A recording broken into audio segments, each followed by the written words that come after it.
Como colocar em prática o que está previsto na Política Nacional de Resíduos Sólidos? Esse é o tema do debate de hoje no Melhor e Mais Justo, ao vivo pelo portal tvt.org.br. No segundo semestre de 2014, agora, o Brasil vai sediar o Congresso Nacional de Resíduos Sólidos, que acontecerá em paralelo com a segunda edição da RWM Brasil, uma feira que apresenta produtos, equipamentos, tecnologias e conteúdos inovadores para o setor.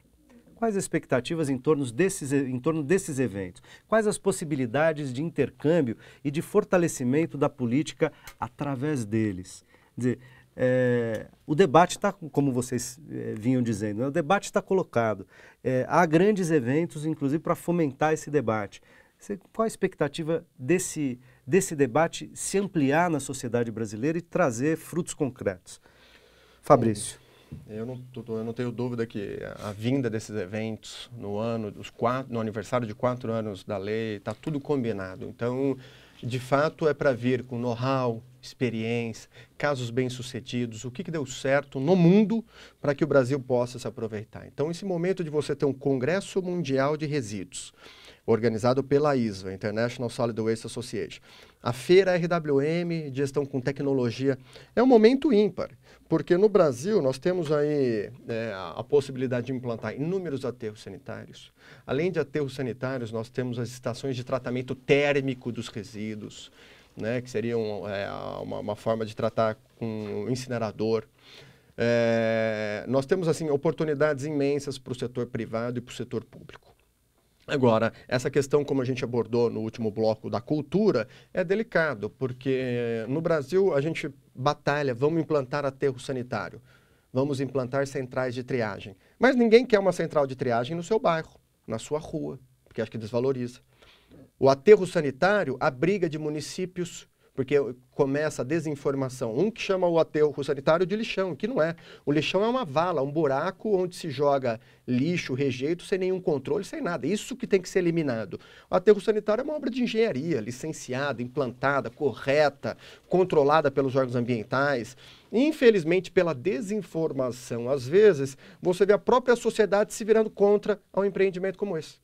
Aí o município quer que seja no vizinho e que ele possa usar, né? Quer fazer o consórcio, era disso que a gente falava no intervalo, inclusive. Exatamente. Né? Os prefeitos querem se consorciar para tirar o ônus e sem ter o bônus, né? Que é um problema da nossa cultura política, inclusive. Né? Exatamente. E que caberia a um município que admite ou que assume implantar um aterro sanitário, ele é obrigado a receber resíduos de outros municípios? Se ele arcou com aquele custo, com aquele ônus, seja ele político ou não, ou financeiro?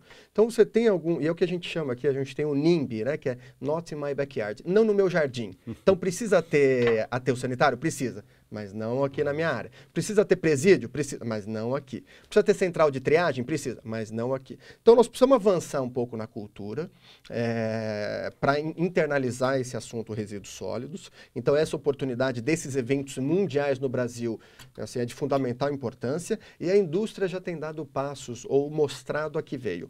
É simples o exemplo. Quando a gente fala de logística reversa ou responsabilidade compartilhada, um dos primeiros pontos que foi abordado aqui nesta mesa, inclusive, é a questão da reengenharia, ecodesign, da mudança do produto.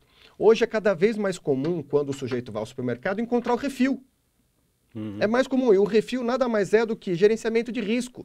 Ao invés de eu comprar, eu não coleciono embalagens. Então, se eu não preciso de mais embalagem, por que eu vou comprar um novo produto com outra embalagem? Eu levo refil. É menos plástico, é mais leve, é mais fácil o descarte. É mais barato. É mais barato, exato. E isso é um apelo fundamental, custo.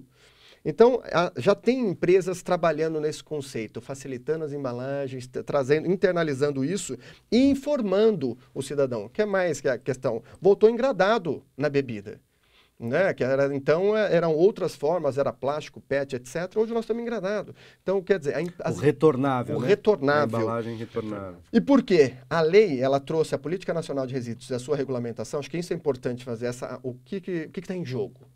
Essa lei traz responsabilidade criminal. Então, você fazer a gestão inadequada dos resíduos pode implicar em crime ambiental, com pena de reclusão, cadeia. A lei traz também que fazer a gestão inadequada dos resíduos pode implicar em multa. Pode ser aplicada uma multa pelo órgão ambiental. Multa essa que pode chegar a 50 milhões de reais. E por fim, você tem ainda, se aquele gerenciamento inadequado do resíduo causar um dano, você tem a obrigação de reparar. Tem a culpa ou não, que é o que a gente chama de responsabilidade objetiva. Então, observa que gerenciar esse assunto é altamente complexo e demanda uma ação emergencial, porque o prazo está aí, as ações estão em curso, algumas, outras mais lentas, outras mais ágeis, mais rápidas, e para concluir o raciocínio, volta de novo fazendo o link com a sua ponderação sobre os eventos mundiais, que é a grande oportunidade, seja para o gestor público, para o privado e para a sociedade civil. Participem, interajam, vão conhecer, saibam, a informação está sendo trazida. E esse é um tema que tem sido sistematicamente veiculado pelas mídias. É um tema que tem aderência. A população sabe que é lixo gerado em casa, então me atinge diretamente. Inclusive a possibilidade de aplicação de multas para o cidadão pessoa física. Recentemente, Rio de Janeiro, Salvador, tem aplicado multas para o cidadão que faz o descarte inadequado. Então, é parte também da logística versus cidadão. Descarte inadequado também conhecido como jogar papel na rua, jogar lixo na rua. Lixo no chão. Né? Perfeito. Valverde, nessa, a gente está dizendo aqui no intervalo, a gente pode demorar mais ou menos, a gente pode ter mais ou menos dificuldade para avançar na implementação de uma política como a de resíduos sólidos, mas me parece que esse é um caminho sem volta, até pela necessidade, quer dizer, não é mais possível imaginar décadas adiante com a quantidade de lixo produzido sem entendê-lo como resíduo, passível de reciclagem, passível de reaproveitamento, sem entender que a gente tem que produzir menos resíduo e assim por diante. Quer dizer, essa é uma agenda que parece que já está dada para a sociedade e ela pode demorar mais ou menos, mas ela terá que ir nessa direção de qualquer maneira. Está certo pensar isso? Certíssimo. Total acordo, até aí costumo dizer, por exemplo, alguns instrumentos da política nacional, por exemplo, logística reversa, é algo que veio para ficar. A gente mencionou aqui alguns setores, mas o setor produtivo brasileiro precisa ter clareza. No Brasil vai se implementar da agora para sempre, sem volta, esse princípio da logística reversa. Né? Muito ali, gestor público, municipal, saiba que a coleta seletiva vai precisar acontecer. Né? Não é possível nós fazermos, Tuto e amigos, uma gestão de resíduos sólidos como era feito no Brasil colônia, que se pegava o resíduo e se afastava para a cidade, da cidade do Arraial, ali como era feito. Então agora não, esses princípios, essas melhores soluções, como foi dito aqui, isso veio para ficar. Isso está na nossa pauta. E dentro desse contexto, esses grandes eventos são fundamentais. A gente falou aqui em planejamento, mas eu quero também mencionar aqui um outro ponto de responsabilidade do setor empresarial é a elaboração dos seus planos de gerenciamento. Né? A indústria até então não tem muito falado nisso, né? Costumo dizer o seguinte também, a questão dos resíduos é como se fosse um carro que nós estamos precisando trocar o pneu com ele em movimento. São várias frentes, essas dos acordos setoriais, das conformidades, mas o setor industrial, o setor produtivo precisa também fazer o seu plano de gerenciamento. E ele é obrigatório, e ele é passivo de penas pautadas pela lei de crimes ambientais. Então, é um crime ambiental não apresentar o seu plano de gerenciamento sólido. É isso, doutor Fabrício? Então, tem esses aspectos. Mas um ponto que eu gostaria de destacar aqui é a questão da educação ambiental. O professor Rogério já havia mencionado isso. O Fabrício, quando fala que, olha, se o dono do resíduo não levar, nós vamos ter um grande problema. E a educação ambiental, que é pauta de uma legislação, a Política Nacional de Educação Ambiental, na minha visão, ela não pegou como devia. Né? Diferente até da política nacional que tem movido aí a sociedade, eu penso que há necessidade de, junto com o planejamento, com esse conjunto de ações, de se pensar tecnologia, né? de se, por exemplo, encerrar. O Brasil hoje, 50% dos nossos municípios tem lixão funcionando. Ou seja, não é o aterro, como bem o Fabrício falou, que tem todo um aspecto de tecnologia, de engenharia, mas é um lugar que já virou uma área contaminada. Isso, de alguma maneira, enfraquece, empobrece, contamina o nosso território. E isso está no dia a dia. E a gente não pode permanecer no século XXI convivendo com isso passivamente, né? Então, a questão da educação ambiental, ela precisa ser pauta de prioridade de governo, de empresas e do conjunto da sociedade. Agora, Rogério, um outro ponto nessa mesma discussão, e acho que vai também ao encontro do que o Valverde acabou de dizer. Essa não volta, né, dessa agenda, quer dizer, a gente está fadado a avançar nessa agenda, pode ser com mais velocidade ou menos velocidade. Eu diria, um dos aceleradores dessa agenda não é a percepção que vai se consolidando na ideia de que o lixo não é uma miséria, mas ao contrário, o lixo é riqueza, né? A cadeia produtiva, a geração de emprego com os catadores, a cadeia produtiva da logística reversa, o fato de ser lei e crime ambiental vai obrigar as pessoas a começarem a ter que gerar soluções criativas, inclusive economicamente viáveis. E daqui a pouco não, já hoje temos tecnologia para transformar lixo em dinheiro, em capital, em recurso, em tecnologia. Quer dizer, quando isso é incorporado, digamos, pelo modo de produção do capital, isso também anima as pessoas a participarem mais ativamente dessa agenda?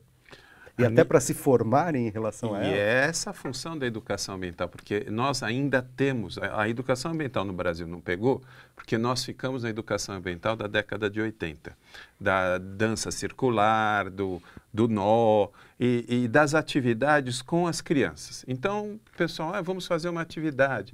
E você não percebeu que a educação ambiental ela tem que evoluir de acordo com o processo. Alguém usou a palavra reengenharia, mas a educação ambiental precisa de uma reengenharia técnica, porque é levar esses elementos para a população conhecer. Eu preciso levar o conhecimento de forma clara. O que eu posso fazer para melhorar? Na tua empresa, na tua loja. Porque eu tenho certeza, eu estou vendo aqui muitas moças, quando elas ganham um presente, elas gostam de ver aquele monte de papel celofane, vem aquele embrulho maravilhoso e, de repente, nós já não podemos mais viver neste conceito. Nós precisamos mudar o nosso conceito de utilizar os materiais dentro do nosso consumo.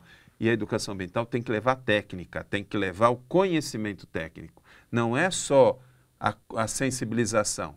Sensibilização é a primeira parte. Vamos lá voltar no Freire. Freire dizia que você sensibiliza para depois fazer com que ele adquira alguma informação, algum conhecimento. Então, eu te sensibilizo. Isso é importante, mas eu preciso também te dar instrumentos para você mudar. Tanto na sua casa, não sei, de repente ensinar as pessoas que têm possibilidade de fazer composto orgânico, aproveitar parte do seu resíduo orgânico. Ensinar as cidades a fazer isso. Famosa compostagem. Compostagem, né? Elas podem fazer. E, consequentemente, as cooperativas funcionam. Nós somos os melhores recicladores de alumínio. E não é por conta da política nacional. É por conta dos... né? Já éramos, por conta dos catadores e porque a latinha de alumínio tem um valor significativo no processo. É porque gera recurso, gera gera dinheiro, recurso, gera riqueza. Então, se nós reciclamos tão bem o alumínio, nós podemos reciclar também tão bem qualquer outro material. Então, Fabrício, pela linha da produção da riqueza, você disse pela linha, digamos, financeira, de doer no bolso, o cara poder receber uma multa de até 50 milhões por não fazer adequadamente. Agora, fazer adequadamente pode ser, ao invés de pagar a multa, ganhar mais dinheiro com isso, não é? Tudo, eu particularmente, eu sou favorável que esse é o que a gente chama o conceito do direito ambiental, que é do protetor-recebedor. Então, aquele sujeito que adota uma medida de conservação, preservação na gestão de resíduos, ele seria isentado, ele teria um benefício, uma contrapartida financeira. Isso, por exemplo, é o que eu particularmente defendo para fins de avançar na gestão de resíduos. Nós temos que trabalhar com a taxa do lixo. Ela é impopular, ela é desgastante, ela é questionável, mas a taxa do lixo permite que você valorize quem tenha condutas corretas. O sujeito que separa o lixo, o seco e o úmido, esse sujeito paga aquela taxinha mínima, R$3 por mês, por exemplo. O que não segrega paga 20. Então você começa a educar, infelizmente, pelo bolso. Que aí a população vai aderindo, você vai induzindo, você dá um processo de indução. Então aquele que faz, taxa mínima. Aquele que não faz, taxa máxima. E acabou, você consegue transformar isso Só que é uma medida impopular. Vamos combinar que ninguém quer instituir uma nova taxa no país dos impostos. Isso estigmatizou uma antiga prefeita da cidade de São Paulo. Exato, tá sempre. Por conta da taxa do lixo. Exatamente. Então, nós precisamos trabalhar e o governo tem que vir não só com essa medida, como você bem abordou, punitiva, de fiscalização, controle, que a gente chama de comando e controle, controlar, atuar, fiscalizar, mas sim induzir, dar medidas linhas de financiamento específicas para ações voltadas à sustentabilidade e na gestão de resíduos. Então, se você fizer isso, você tem um tratamento fiscal diferenciado. Se você fizer aquilo, tem um outro tratamento. Só que quando fala em mexer na agenda fiscal deste país, é uma dificuldade tremenda. Seja ela municipal, estadual ou federal. Ninguém quer abrir mão de arrecadação.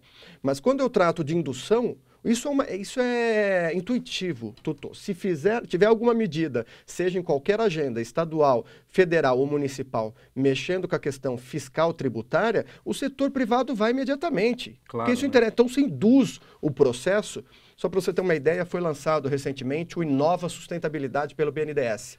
Uma linha de 2 bilhões de projetos para a área de sustentabilidade. Recebeu quase 6 bilhões de pedidos de projetos na área. Então mostra que o setor está ávido, público e privado. Só que a gente precisa estar preparado para abrir mão de algumas coisas. Maravilha, eu agradeço muitíssimo a presença de vocês, foi um ótimo debate, uma boa conversa, acho que muito esclarecedor. Agradeço também a você que nos acompanhou até aqui no Melhor e Mais Justo, que é o espaço para a gente pensar temas relevantes para o Brasil, ajudando a despertar o desejo de participar nas mudanças políticas, econômicas e sociais que tocam diretamente a nossa vida individual e coletiva. A gente se encontra na próxima quinta-feira ou a qualquer momento pela internet. Forte abraço.